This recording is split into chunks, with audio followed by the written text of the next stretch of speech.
அனைவருக்கும் வணக்கம். இன்றைக்கி தமிழக சட்டசபையில் சபாநாயகர் பற்றிய ஒரு சுவாரஸ்யமான கதையை சிஎம் சார் அவர்கள் சொல்லியிருப்பாங்க. அதை நான் சொல்கிறத விட அவர் சொல்கிறது இன்னும் சுவாரஸ்யமாக இருக்கும். நீங்கள் அவர் சொல்கிறதே கேளுங்க.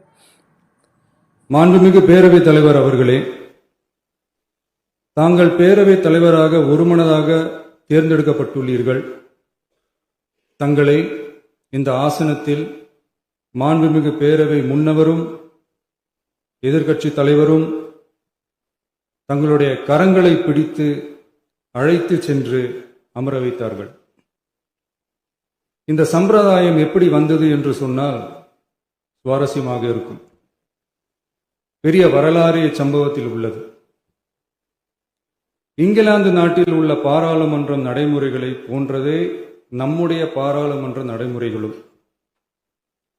மன்னராட்சி இருந்த காலத்திலேயே அங்க பாராளுமன்றம் இயங்கியுள்ளது. அக்காலத்தில் அனைத்து அதிகாரங்களையும் பெற்ற மன்னரும் இருந்தார், பாராளுமன்றமும் இயங்கியது.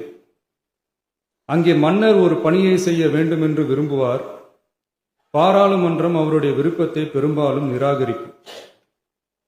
மன்னர் விரும்பிய காரியத்தை பாராளுமன்றம் நிராகரித்து விட்டது என்கிற செய்தியை மன்னருக்கு சொல்ல வேண்டியவர் பாராளுமன்ற தலைவர், ஸ்பீக்கர் என்பார்கள்.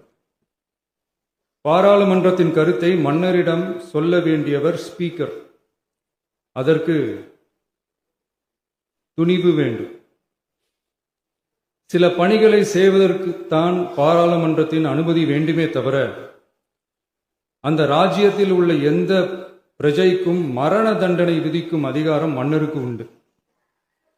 தான் விரும்பியதை பாராளுமன்றம் நிராகரித்து விட்டது என்று சொல்லும் ஸ்பீக்கருக்கு மரண தண்டனை விதிக்கும்படி ஆணையிடுவார்.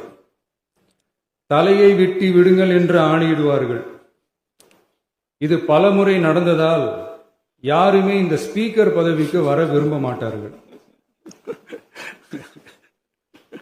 எனவே புதிதாக பாராளுமன்றம் அமையும் போது ஸ்பீக்கர் பதவிக்கு ஒருவர் அறிவிக்கப்பட்டவுடன் அவர் உடனே தலை தப்பித்தால் போதும் என்று ஓட்டம் பிடிப்பார்.